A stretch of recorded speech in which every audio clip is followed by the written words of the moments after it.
Abhimanyu, kindly introduce yourself for the panel members about your education background, about your experiences, about your attempts, and about your optional subject. Over to you.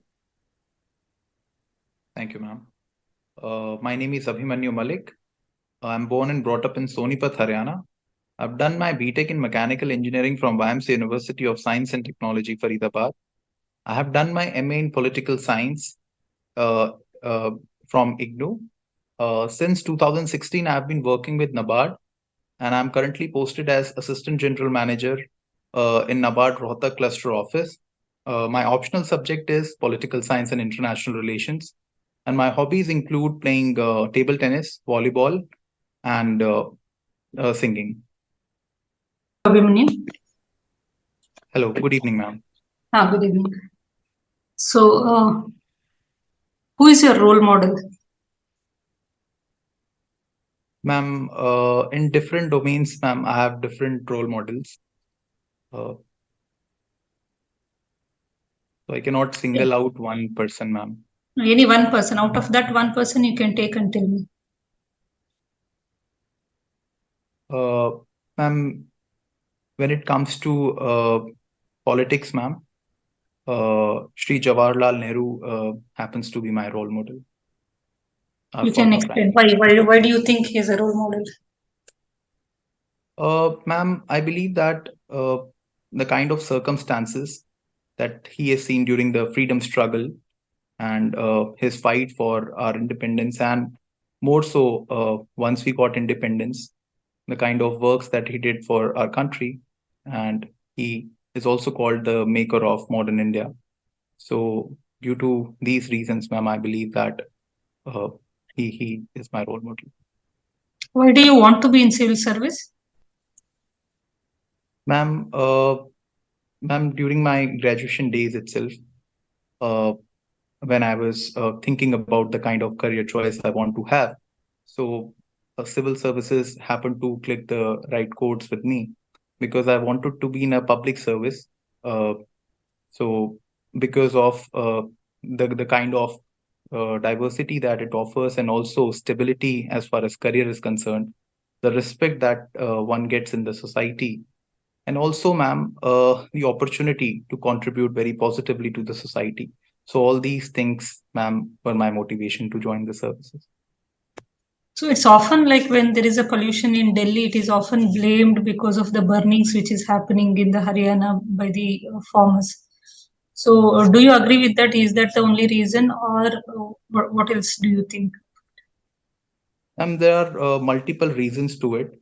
One of them happens to be stubble burning, but ma'am, other reasons being the vehicular emissions, the kind of construction activities, and the dust generated by it, and also the shape of Delhi, which is kind of a bowl shape. So all the kind of the winds from across the area that comes and gets trapped in Delhi. So these are a few reasons, ma'am, that I can think of when it comes to So pollution for in Delhi. stubble burning, what is there any innovative solutions which we can think of?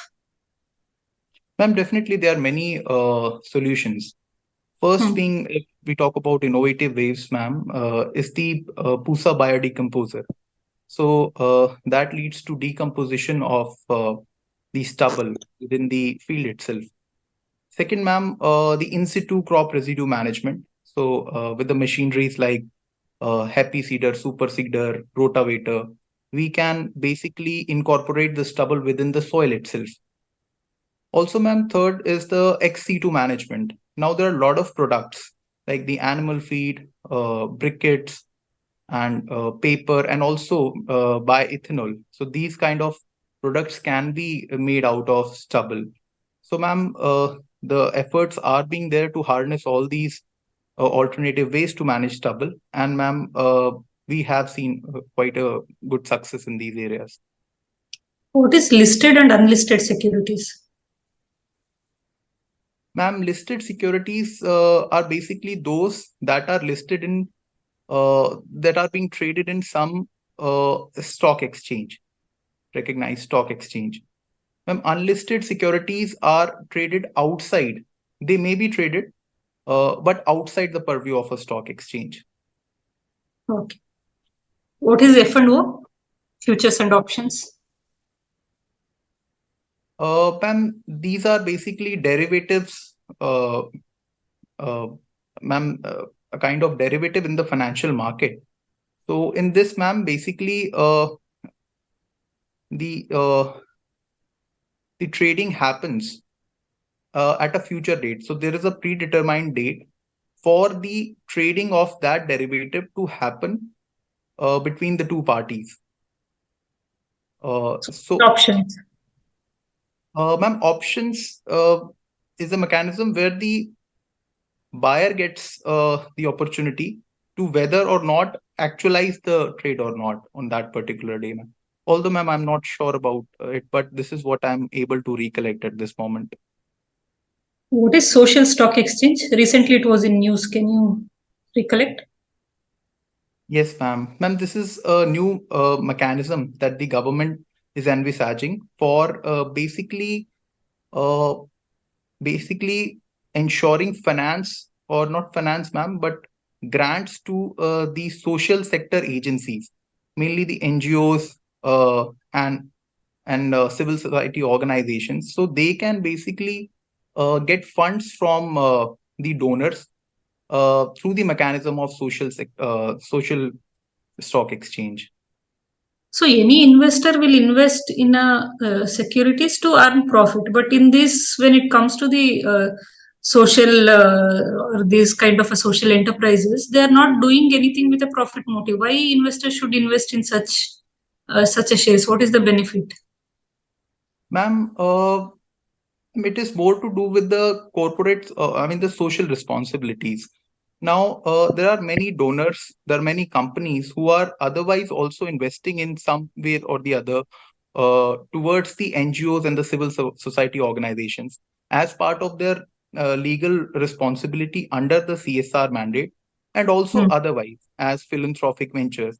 Now, social stock exchange is a more transparent manner, and also there are a set of rules like the donors can prescribe for a set of standards and monitoring mechanisms as to how their funds are to be utilized, and some benchmarks can be ascertained. So this provides the opportunity for a more transparent and efficient way of utilizing those funds. So this, I believe, ma'am, would be the benefit to the investors or the donors. You know, OTT platforms. OTT stands for? Ma'am, over the top platforms. Okay, so what are the positives and negatives of OTT platforms?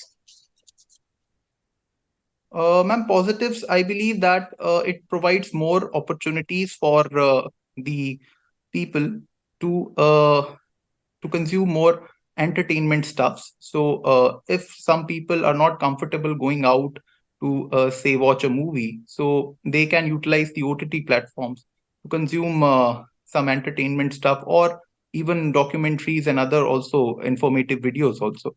So provides more opportunities and also provides more employment to the people engaged in the OTT industry. Ma'am, cons definitely is that the kind of content that OTT has. So it enjoys a lesser degree of regulation, the oversight mechanism. And somewhere we have seen, ma'am, that there is kind of the content. Sometimes it is more violent, it's more, the language is more abusive. So which is not convenient for the viewers, especially the young children who are watching it. So that is, I believe, one of the cons. How do you rate the status of women in Haryana? Social status. Yes, ma'am. Ma'am, I believe that currently there's a kind of paradoxical picture when it comes to the status of women in Haryana is concerned. Ma'am, the first and foremost is the skewed sex ratio, uh, which is still, ma'am, is not very high. 877 was the figure according to the 2011 census. So there are still unfortunate reports of feticide that is happening in the state. So that is one thing, ma'am, which is a very unfortunate fact. And second, ma'am, I believe is the positive side of it. Like women are coming ahead in many arenas, be it education, be it sports, be in beauty pageants and all these things, and also startups. So that is a positive aspect, ma'am, we have been witnessing. So Haryana girls are performing and outperforming even boys in that regard. So you come from a banking sector. Where all blockchain technology is used in banks? Ma'am, blockchain technology can be used, like ma'am, right now we are not having the blockchain technology embedded, but ma'am, it can be used in the overall transactions if we want to monitor the various transactions taking place. So we can utilize the technology so as to see the trail of money in that case. And also, ma'am, this will help us help the banks to recover the bad debts, because they'll be able to know like where exactly the uh, uh, money is going, and they can also know whether there is a misutilization of funds that they are providing towards the borrowers. Do you think cryptocurrency is a biggest enemy for banks? It will harm banks, banking sector. Ma'am, I would not say that particularly banks it would harm, but the overall economy somewhere it may impact. So banks definitely being the major bedrock of the financial system can also get harmed if, because if the transactions are taking place in terms of cryptocurrency and not recognized currencies which are being held by the banks. So somewhere banks would be missing out upon a large chunk of its business and deposits in the long run. Okay, thank you. Thank you, ma'am. So, hi Abhimanyu. Hello, sir. So, I could see that, when it comes to your mother's profession, you have written it as a housewife, right? Yes, sir. Is there any difference between homemaker and housewife? Because I see some people writing homemaker, so I just wanted to clarify. Sir, actually, the drop-down box did not provide the option of a homemaker, so it was an embedded option. So I had no option to make it homemaker that way. Are you sure? Because I could see many of the DAFs and like where they had mentioned it as a homemaker. Okay, Sir, I mean, leave it. But tell me, is there any difference? sir, housewife, I believe, is more of an archaic and formal term that is being used, uh, which basically is a kind of uh, uh, entails the gendered notions of occupation. But homemaker is the appropriate term, I believe, because it's not just that women is confined to its home, but it is actually building that home. So homemaker is the right usage of word for that. So Okay, thank you. And you told me that, you told madam that you follow Jawaharlal Nehru and he's your role model when it comes to politics. Can you please tell me, did Jawaharlal Nehru did he misunderstood economics? I mean, when while he was prime minister. sir, I believe that the circumstances that we had during that point of time, so perhaps the policies that were followed in the initial years were the requirement of the time. If we see India during the 1947, so we had a population which was 85% of it was below poverty line. And also we did not have the basic capital goods industries or heavy industries. And there was no type, like the dams were not appropriate in the country. There was lack of irrigation facilities. So the government had to create a base so that can be utilized in the future times when it comes to privatizing or liberalizing the economy. But during that time, there were minimal resources and a perfect balance had to be achieved uh, when it came to like doling out of public goods. I think, sir, it was the appropriate policy for the time. Okay. And see, I was going through your DAF. I could see that you have done MA in political science, if I'm not wrong, after doing mechanical engineering. So, what pushed you to take up political science? So, political science. My optional is political science, sir. So, sir, can you please repeat the question? I mean, so you are an engineer, Yes, okay? sir. And after that, you have done your MA in political science. Is it purely because of academic interest, or you wanted to secure yourself, probably if in case if you don't clear the exam, that will come and help you as your second fiddle. What exactly Uh, prompted you to take up political science? Sir, actually, when I completed my graduation, I started up with my UPSC preparation. And during that time, sir, because when I was doing polity, international relations, so I developed an interest in the subject. And also, I found it very contemporary, very lively as a subject because it is an everyday changing subject. So one needs to keep uh, themselves updated. So Hmm. I decided that like I would do well in this subject, and also it would reinforce my optional preparation. So Hmm. even sir, when I joined NABARD, so I already had a career backup, a very good one. But still, I decided to complete my MA in political science purely based on my interest that has been developed over the years in the subject. Yeah, and definitely it will help you in your career also. Once you get into the civil services, this will definitely add to your merit. So, can you are from Sonipat district? Yes, sir. Imagine you are the district collector or the deputy commissioner of Sonipat district.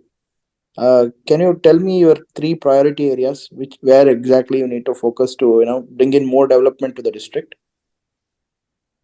Sir, first I would work upon the agriculture sector. Now we have this issue of monocropping in many parts of Haryana, particularly Sonipat district, which is leading to a lot of depletion of water table levels, and also the problem of stubble burning and overuse of fertilizers and degradation of soil health. So there we can go for crop diversification towards more environmental friendly crops like millets and also onion and other horticulture crops. Second area I would like to work upon would be congestion issues in the district, sir.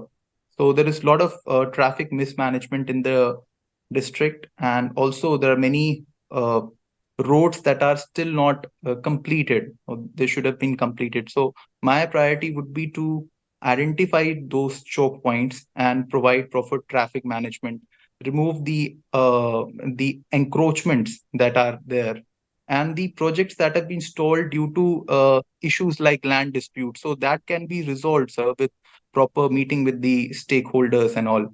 So this is how I would like to uh, tackle with this issue. Okay. Third issue, Yeah, yes, sir. please. So third would be the employment and livelihood generation of the women, especially in the rural areas. Now, for that, sir, I believe the self-help groups and the associated trainings and credit linkage with the banks, that would be my priority, sir. Okay. Can you please tell me how do we calculate GDP in our country? Uh, Sir, basically there are two methods to do that. One is the consumption method, like calculation of consumption by various stakeholders, and second is the expenditure that is being done by the various sectors. So, sir, Just give me the simple formula that we use to calculate our GDP. so the formula is C plus I plus G plus X minus uh, X minus M. So where C is the uh, consumption by the private individuals, the private final consumption expenditure. I stands for the investments, and G stands for the government expenditure. X Hmm. is the exports, and M is the imports. Okay. Um, Now, tell me, because you're a political science student, what is happening with Maldives? how do we go about it? Like, if you are the foreign minister of the country, what exactly you will be doing at this point of time? So first that we have like as a foreign minister, I would definitely like to take this matter up with my counterpart in Maldives, and definitely a statement I would like to ensure from their highest authorities to clear the matter, because the officials were not ordinary officials; they were the ministers of the government. So somewhere it does not augur well with the kind of relations we have. Uh, so second, sir, definitely that Maldives remain an important partner in the region because of the sea lanes of communication, and also the presence of uh, or the ambitions of China in the region to create the strings of pearls around us. So that way we cannot afford losing it. So I would definitely like to uh, have a visit, perhaps if I visit the region, or would like my counterpart to visit India to take the relations forward, but only after a suitable statement or kind of apology from their highest authorities. Okay. Again, one more question on political science. It involves a bit of economy also. So, do you think there is a difference between Russian crisis, 1987 Russian crisis, and 2008 global financial crisis? Was there any connection? Sir, in 2008 US financial crisis, Yeah. sorry, sir, I'm not aware about the connection between the two. Okay. Okay. Not an issue. My last question. See, I was going through your DAF, and again, like, and I found something amusing, because in your options, like, the service options which you had put, little interesting. Like, what exactly went behind, like, while you were putting those preferences. Sir, actually, as part of the UPSC 2022 examination, I've already been allocated DANIX service. So that's why, sir, I've not filled in many options this time around. Only 10 service preferences I've given. So Okay.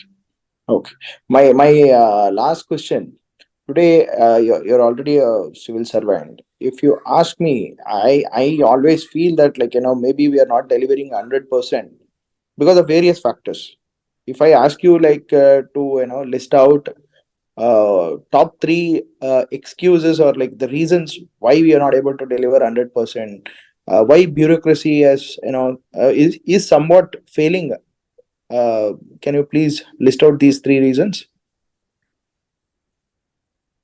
sir, the first reason that I can cite is that, and what my limited experience tells me, is the over regulation in certain aspects. I feel like to take a decision, there's a Mhm. lot of things one has to ensure. Otherwise it may be interpreted, even with good intentions, it may be interpreted that you have not done the right thing. So due to that, there's a lot of delays in implementation because nobody wants to take that risk, irrespective of howsoever the good intentions are. Second, sir, and this is a reality also, that there is a skill gap because bureaucracy uh, has to work with a lot of officials subordinate to them, or their counterparts. So it's not just about the skills of the bureaucrats, but also the people that are working with them. So somewhere I still find that we can improve upon, so that to make them more efficient or technology friendly, and the skill caps can be bridged. And Mm. third, sir, and it's rather unfortunate that still there is a politicization problem, because we have seen, sir, I'm myself working in the field for the past 5 years, and the transfers and the postings So there is a lot of political overtones related to that, and sometimes in the good officers, uh, they do not get the deserved postings for them because of these issues. Yeah. Thank you, Abhimanyu. Thank you, sir. Abhin. Good evening, sir. Yeah, since you're working with the NABARD, I have just few questions related to that particular role. Could you just suggest the pragmatic measures using which we can resolve the distress that is present in Indian agriculture? Pragmatic measures. Yes, sir.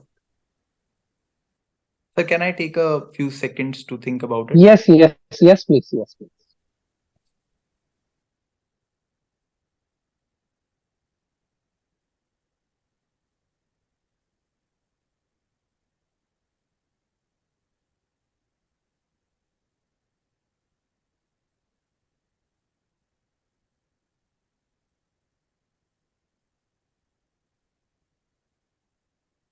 Yes, sir. Sir, few measures that we can take to basically improve upon Indian agriculture right now is that first, sir, we need to overhaul the agriculture value chain. Now, what is happening, sir, that the pre-production side and the post-production side, it is where the actual profit lies in the Indian agriculture, because the post-production side is where the storage, trading, and processing takes place. So there, sir, the problem is that it is uh, it is more or less with the unorganized sector, especially the trading part. Second, sir, there is not much presence of the real stakeholders, that is our farmers. Now, and similarly with the pre-production stage, also the manufacturing, production, and the trading of pesticides, seeds, and fertilizer, it does not lie with the farmers. So the only solution I find is that we need to collectivize our farmers into farmer producer companies and place the producer companies at different nodes of this agri value chain, be it storage, be it processing, be it transportation, be it trading, be it the input supplies. Second, I believe, is the overuse of the inputs that we are doing. So we are not doing our farming with the say a right amount of pesticides and right amount of fertilizers. So proper soil health analysis, and not just getting the card, but also applying the recommendations as per the soil health card. That is the need of the hour. Third, I believe, is the harnessing the potential of export markets. But that could only happen when we have a good value chain for processing, because there is a lot of demand for processed food in the outside market. So for perishables, we need to develop that. The mega food park schemes is still has to come of the age, but it will be a game changer if it does cater to those requirements. Fourth, I believe, is proper market forecasting. Now the farmers are taking decisions based on a kind of cobweb phenomena is happening. They sow the seeds of that particular crop which was in demand the last season, but when they do that in large numbers, there's a glut in the market. So proper market forecasting, if it happens, definitely, sir, the farmers can take an informed decisions as to what crop, and what kind of a remuneration they can expect by sowing a particular crop. Okay, that's wonderful. See, there is various schemes by the union government and the state government regarding the ensuring financial needs for the marginal farmers and the small farmers like Kisan Credit, I mean PSL, etc., etc. But we're still finding that many of the farmers are unable to access the loans from formal sectors. What exactly is the ground reality? I mean, since you're part of the NABARD, what does your research and all the what does that says about the ground realities? Sir, you're right that still there is a large number of farmers that are still out of the ambit of the institutional credit. And there is a lot of inter-regional variations also. If we talk about South India and also Western India and North India, sir, the small and marginal farmers to a great extent have been connected with the formal credit institutions and structures like the Kisan credit card. But if we talk about the Eastern India, the Central India, and the Northeast India, there's a huge gap. There are almost 60 to 70% of the farmers, the small and marginal one, that are out of the ambit. Now, there are a few reasons to it. So, first is that the the uh, the banking system or the cooperative system in those areas somewhere is lacking the tenacity to basically incorporate all the farmers in that fold.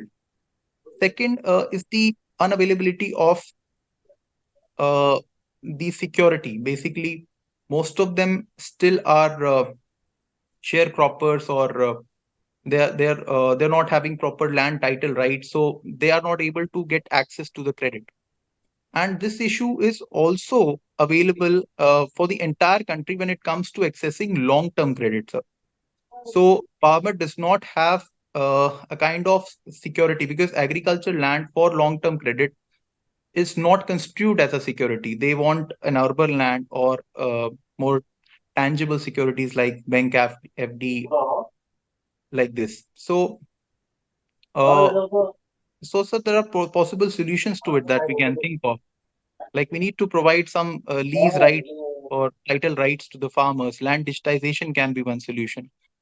And the most important solution can be some kind of a credit guarantee fund, similar to what we have for the MSMEs, the CGT MSC fund. So if the government can provide that collateral security on behalf of the small and marginal farmers, so we can provide an assured credit to our farmers, especially the long Yes. term one. Okay, okay, that's wonderful.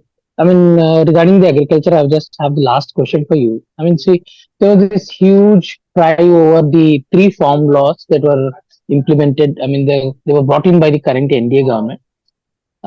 What is your personal take on those three farm laws? Were they good? Were they bad? Like, what were the gray areas?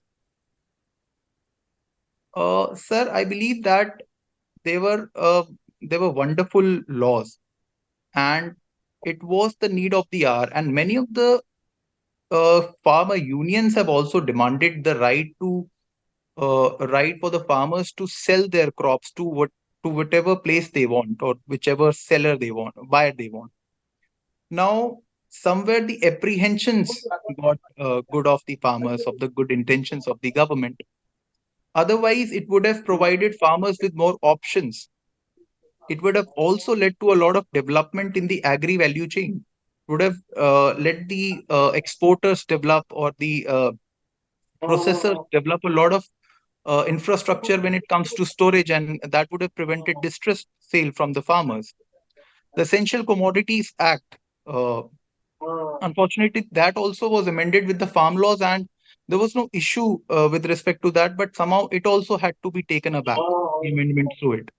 Now, that act basically hinders the creation of adequate storage infrastructure, and we require it big time for our perishables and export purposes. The only gray area, I believe, sir, was the dispute resolution mechanism. So, in that, the STM was supposed to be adjudicating about the disputes. So, somewhere to assuage the concerns of the farmers, maybe a formal judicial mechanism should have been provided in that case. Otherwise, the farmers had this fear that it was an executive mechanism, and it was only done to kind of favor the corporates vis-a-vis the farmers. Otherwise, the acts were absolutely wonderful, and they would have led to modernization of Indian agriculture. Okay. I have few questions regarding your optional, that is political science. Could you just tell me the difference between socialism and communism? Sir, socialism is a more wider term. Basically, sir, in socialism, the focus is on the equality aspect. and it also talks about equality of outcomes vis-a-vis the equality of opportunities when it comes to liberalism. So in socialism, sir, there are different models. Some call for a complete state ownership of property. Some call for a more mixed model like public and private in tandem. Uh, Whereas, sir, communism is a very particular form of socialism which calls for a perfect equality among all people. It also entails ending of the state and society working in a system where every man is equal and each is contributing according to their ability and each is getting according to their needs. So it's a kind of utopian society that was envisaged by Karl Marx in that sense, sir. Yeah. What is the difference between a republic and a democracy? Sir, republic is a form of state or government where the head of the state is elected by by an election mechanism, directly or indirectly by the people. Whereas, sir, in a democracy, the uh, the people directly elects their representatives. So, democracy is a more broader term, but currently I'm just able to recollect this.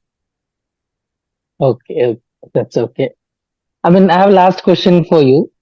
What do you understand by the idea of the collective security?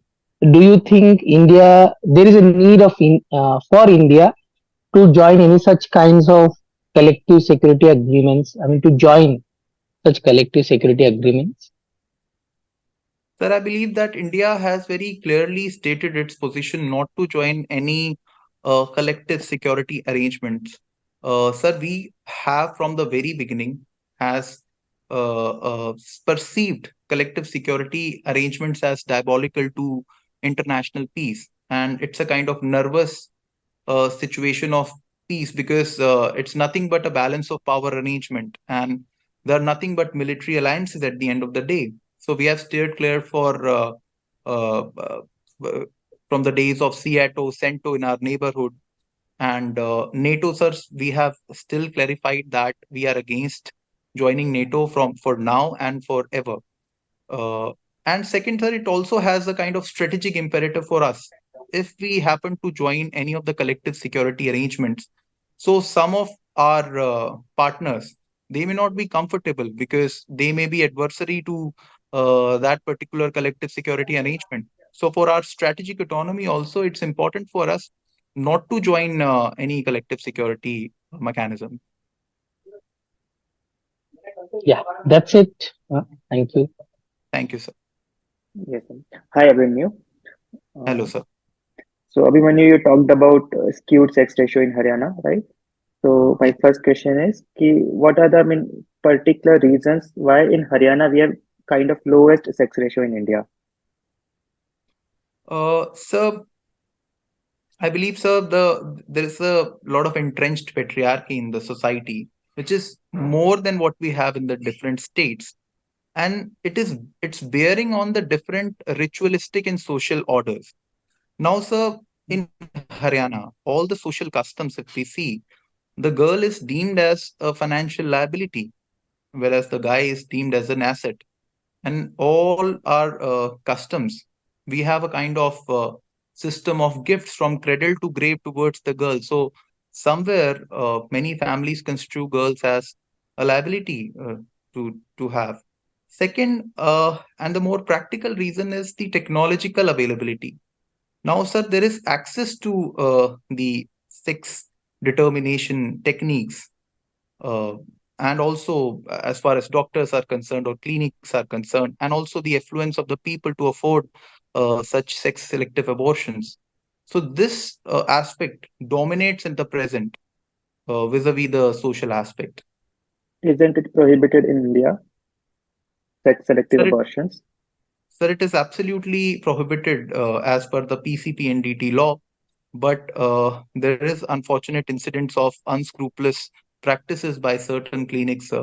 There's a huge crackdown by the government, and we are seeing an improvement over the years. Like so, the sex ratio at birth has improved upon by 50 points in the past 5 years, which is a heartening scenario, sir.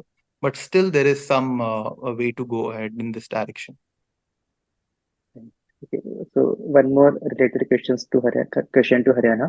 Why the affluent classes, like Jats and all, they are demanding reservation. They are politically as well as numerically, they are very affluent, economically also, but still they are demanding for reservation. What might be the reasons for it?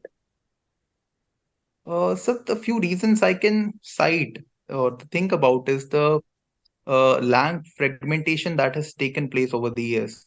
Now, the average land holding size has decreased a lot, and combining it with the agrarian stagnation and distress in the rural areas.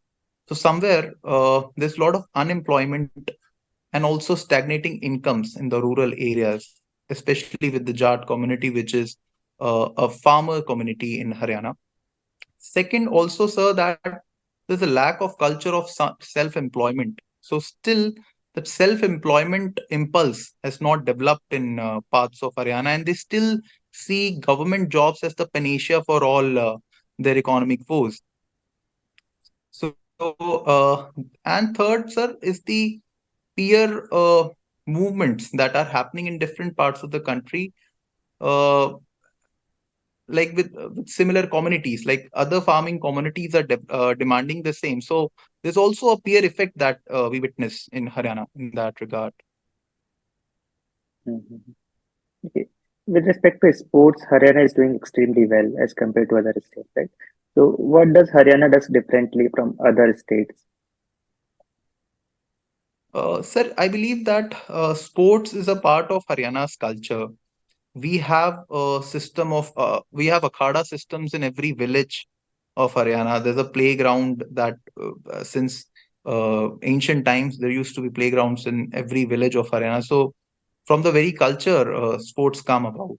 Second, sir, the modern sports infrastructure has also been promoted by the state governments. We have stadiums across all the blocks, across all the districts, and that too state of the art. Third is the particular policies by the government. So first policy was the Padaklav Padpav policy, which provided for very high-end jobs in administration and police to the outstanding sports persons. Second are the cash incentives that were provided to the international performing athletes. So that was also the highest in the country. So with all these factors, Haryana has outperformed many states in the country as far as sports is concerned. Yes, fine. Nextly, right now many wars are going on in the world, right? Russia, Ukraine, Israel, Palestine, and all. So do you think UN is also failing us like earlier League of Nations did? Do you think major overhauls are needed in UN also? So definitely, UN and particularly UN Security Council has failed in its mandate to prevent the world from the scourge of war, which is the stated objective of the United Nations. So there is a need of major overhaul, sir.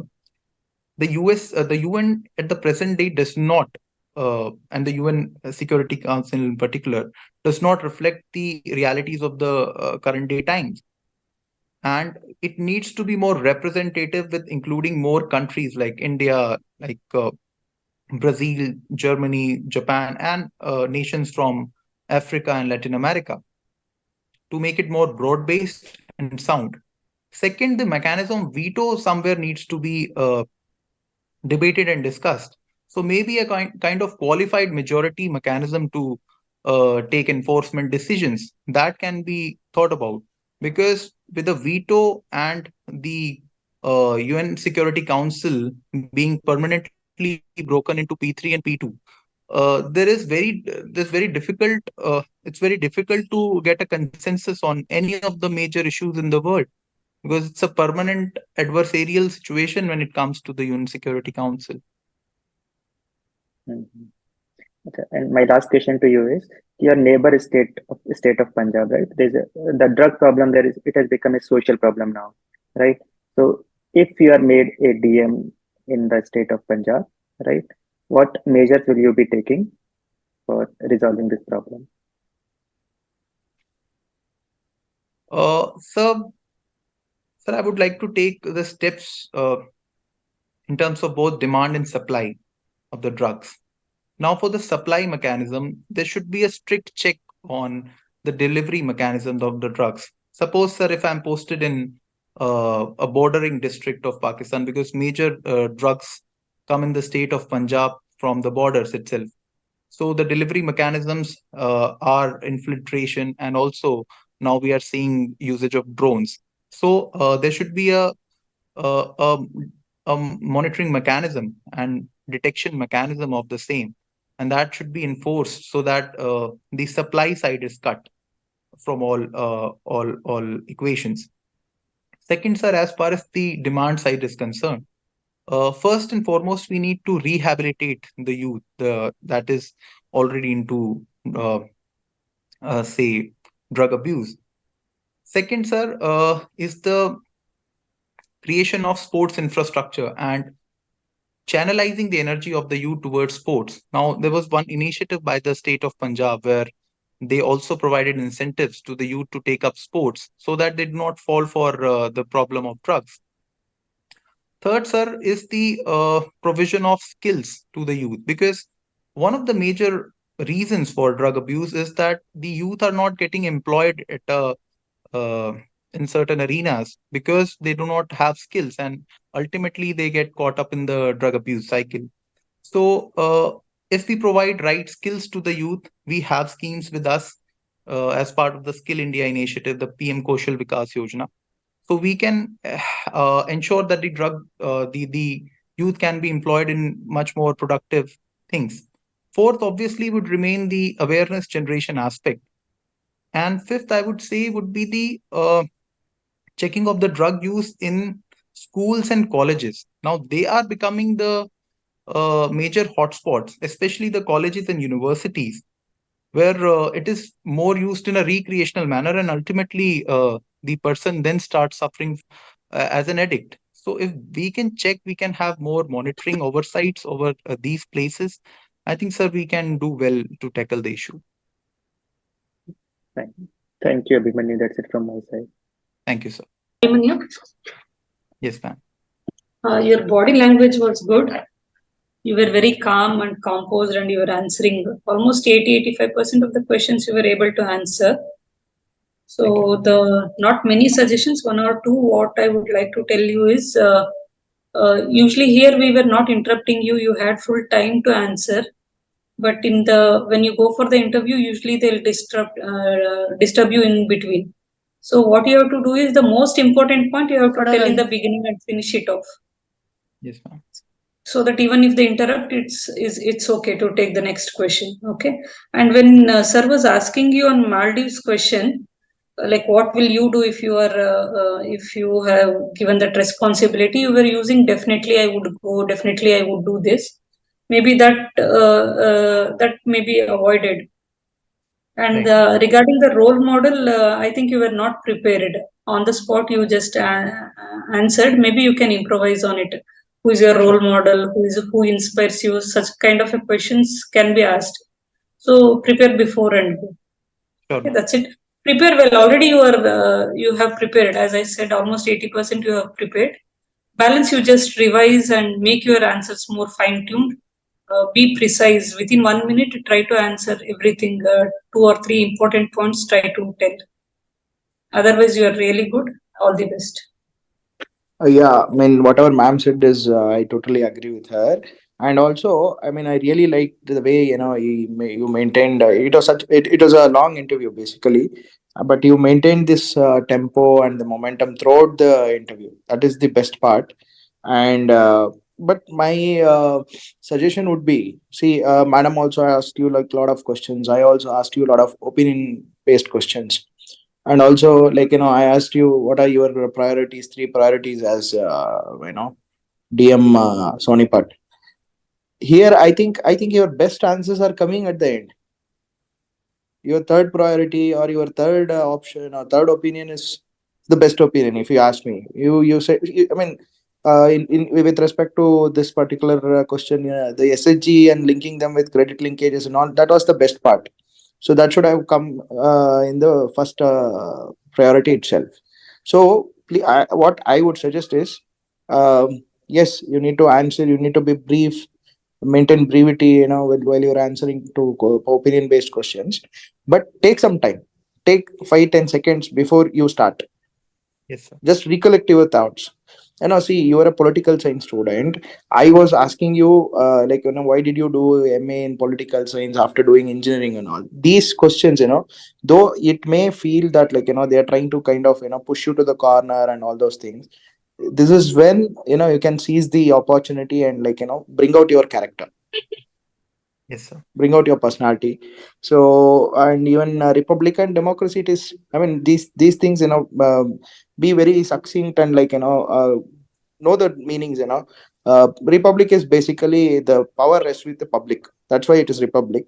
And democracy, it is always talked in terms of a government. Yes, sir. So whenever there is a parliamentary democracy and I mean, basically it always goes with the government. What setup of government we have? We have democratic setup of government, basically.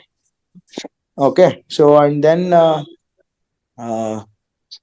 apart from this, I mean, I'm just curious, how much did you get in the last interview? Sir, I scored 193 in the last interview. Yeah. So I mean, as ma'am said, and even I have the same belief that you'll get more than this that this time, because most of you have the content, and the way you tone it out and answer it, it shows your maturity. And now that you are already in service, just try to bring out that those officer like qualities more, and you'll definitely get a good score this time also. Thank you so much, sir. Honest, the way you conducted yourself, I mean, the way you carried yourself, that clearly shows that you are much more mature person. I mean, every interviewer is going to recognize your presence in the interview room. I mean, that's added advantage on your side. I mean, you are this big elephant in the room, to be honest. Let me put it in the more words. So they're going to recognize your presence. I mean, the kind of words, the keywords that you used were to the point. The only thing I just advise you is just look into the brief overview about the NABARD, because you happens to coming from a state which is known for the farmers, agricultural communities, and you are working with an institution that happens to be catering to the agricultural needs itself. So what I advise you is, if any question that comes from the agricultural section, be precise, be to the core, make sure that gives you the jackpot. That's the only suggestion that I have for you. Yeah. Thank you and all the best. Thank you, sir.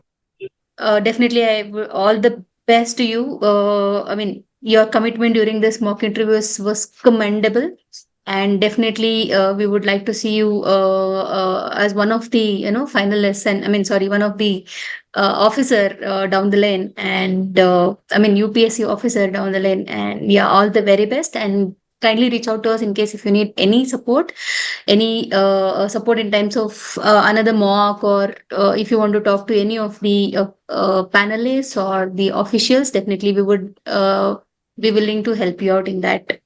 Thank you so much, Abhimanyu.